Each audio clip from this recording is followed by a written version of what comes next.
Oh my God, I'm not going through that. This is where I turn around. Oh, let's get my feet up. Hello, welcome to the VRC, where we finally got around to doing a review of this e-bike from Engwe, the Engine Pro. Let's get into it. What is it then? Well, it's a foldable fat tyre e-bike from Engwe. There's many of them. I've tried my fair share already. This one, 750 watts, although it peaks at 1,000 watts. It's got a 48 volt battery and 80 Newton meters of torque, which should easily get me up this hill, which it is, with very little effort from me. I was very excited when I received this e-bike because it would obviously be my most powerful e-bike. The first one I ever got was 500 watts, next one was 750, and this one's a bit more than that. So let's first find out how it came and how I ran into a few issues, because there's been a few things wrong with this bike as well, as you're about to see. The bike has a 48 volt 16 amp hour battery, an 8-speed Shimano Altus gear set. That's the one that's above the tawny one that comes on most of these bikes. I really hope I'm meant to be taking this off, because the steering column doesn't fit over it, or the steering stem, or whatever you call it. Ah, haha. Okay. The maximum load is 330 pounds or 150 kilograms, hydraulic brakes and dual suspension.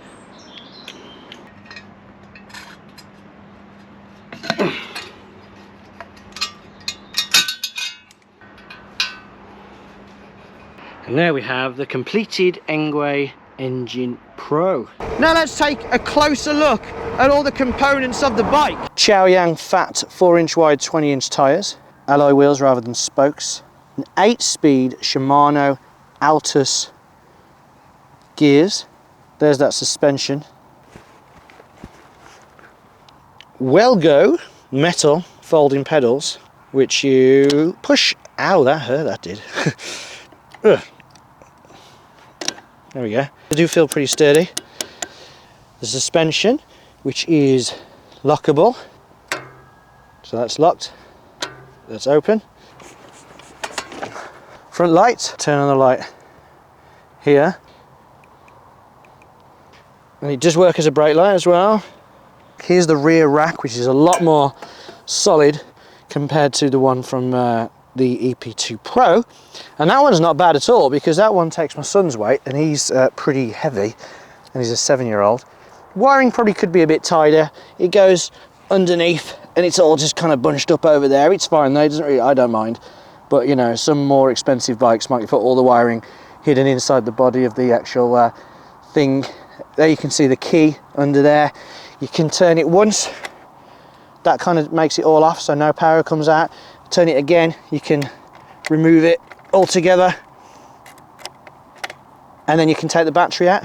The saddle's the same saddle as what you've got on the Engwe EP2 Pro. It's comfortable. I've just done quite a few miles on it and it was not painful at all. There's that nice colour screen. So look at the colour screen. You can see if you press the I button, hold it down, cycles through the eco mode, normal mode, sport mode where you can get 1,000 watts. Go through the, that's the light button. You can see it dims when it's at night time. If I press the I, so not hold but press, I can go through trip distance, power, so that tells you how much power is coming out, trip time, how much you've ridden it, your max speed, average speed,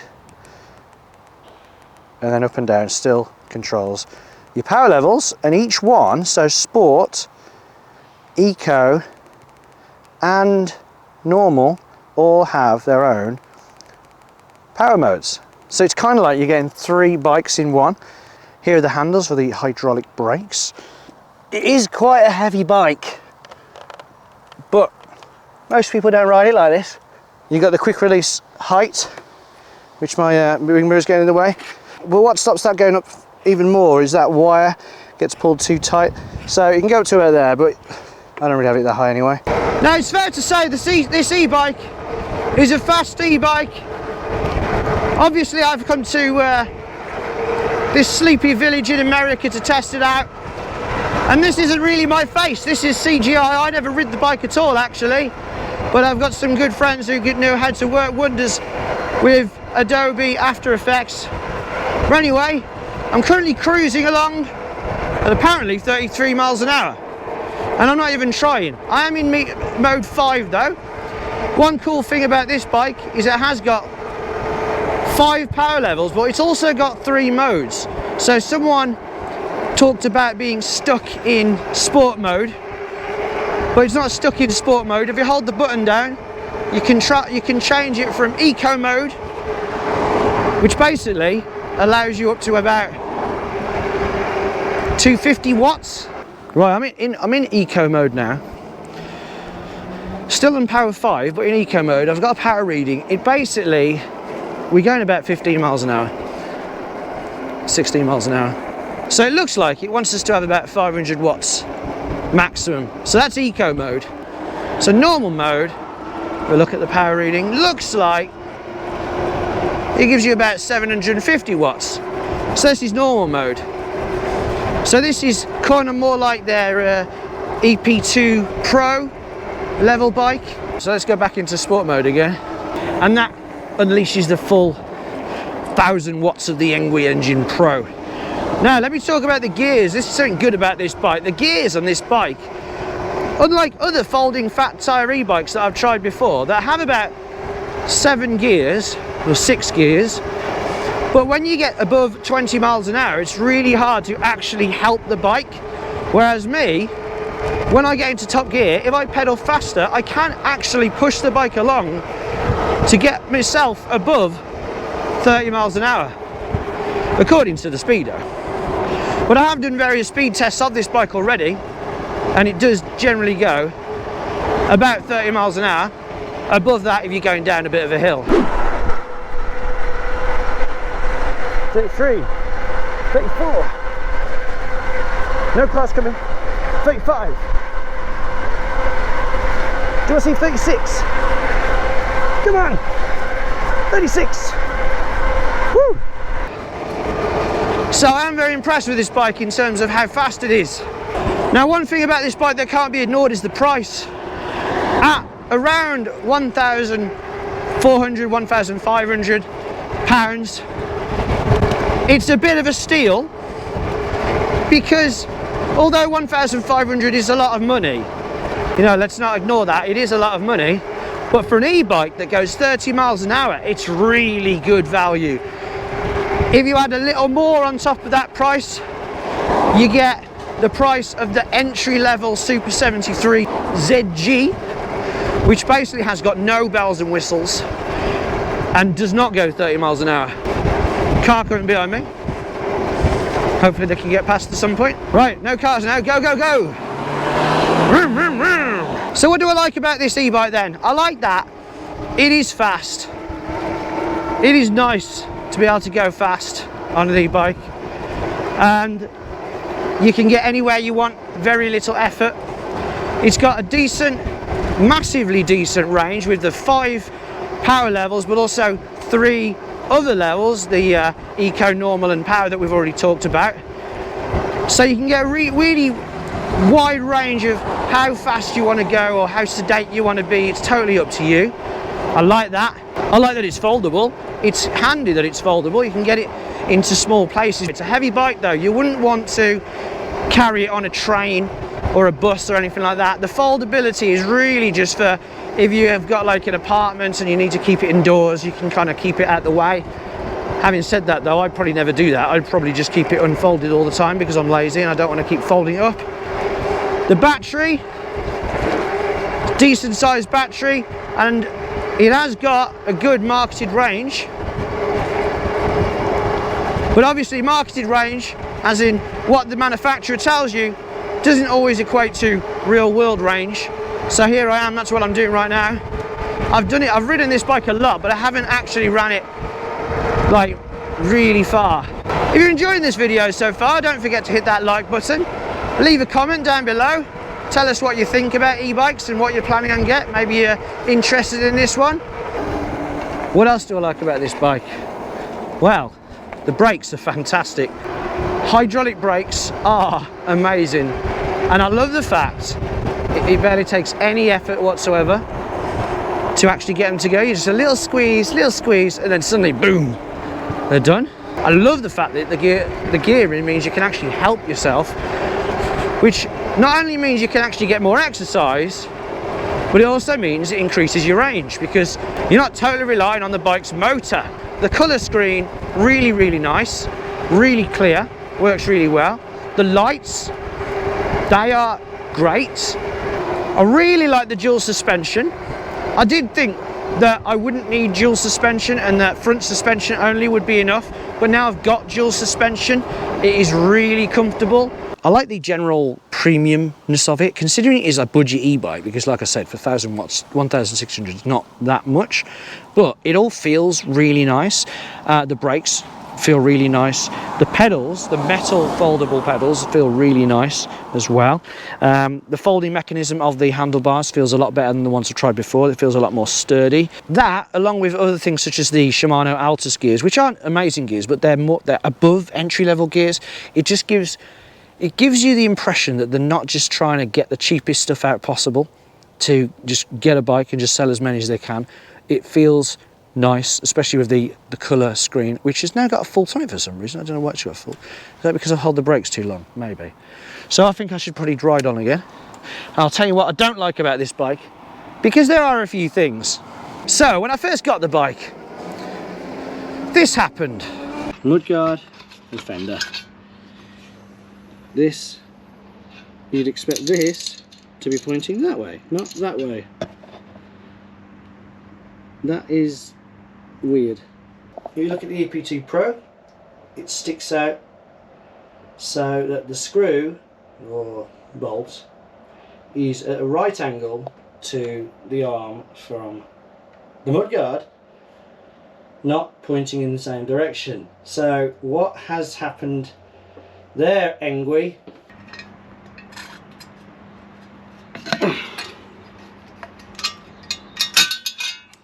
That is a weird thing, that is. I don't know if that's just a mistake. I mean, it must be, because you shouldn't have to bend it yourself.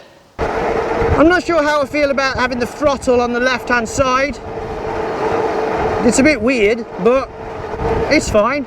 I mean, most of the time, I'm on pedal assist, but throttle, I find, is really handy just to get you off the mark. Let's say you're sitting at the lights, or you need to pull off a junction or intersection, and you want that extra bit and you're in a high gear. Maybe you've left it in like 8 or something. But yeah, that initial burst is a lot easier to control with the throttle, because the problem with cadence sensor, which is a sensor that detects your turning on the pedals, not how much force you're putting into it. But the problem with cadence sensor based pedal assist is that you can be just kind of trying to go really slow and it suddenly kicks in and you're like, wah! Which is one of the reasons why it's stupid that in that country over the pond, England, they've banned throttles. I just don't understand the difference, because pedal assist is just a throttle but with less control. That's all it is. They've said, here, you can have a throttle, but you're not allowed to control it. It's either all on or all off. But no, that throttle where you can control it gradually, how much you're getting, how much power you're getting, you can't have that. That's naughty for some reason. I'm just glad I'm not in England. I'm glad I'm here in America on Route 52, heading into Radiator Springs. Oh my God, I'm not going through that. This is where I turn around. Do I go through that? Shall I go through it? How deep do you think this is?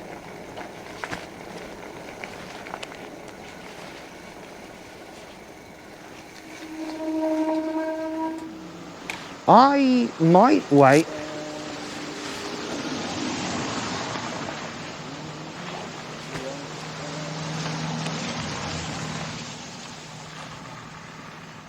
Oh, they're going for it.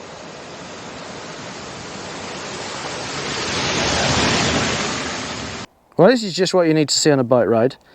I might just turn that camera upside down and try and go through that. Right, as soon as they're clear, I'm going to go through this.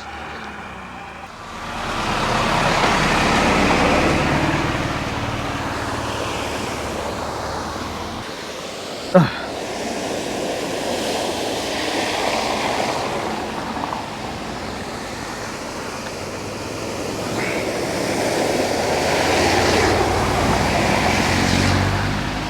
it's getting very close to me. Hopefully that means the water's spread out. Right, okay, how do I want to play this then? Not too fast, not too slow. Let's go. Come on then. Oh. Oh, let's get my feet up. Woo. Well, is this bike waterproof? It is. Well done, bike. I guess I just turn around now. Woo! Right, let's come back the other way now. Maybe not this fast. Ooh.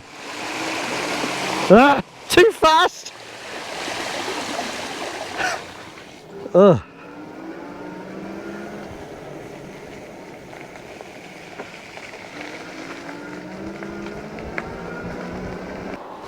It really is a nice little bike to be riding the country lanes with. Although I stand by what I said about it looking premium. The paint did chip off a bit easy when I was just doing a video. Yeah, I'm just riding around like Michael Jackson, one glove.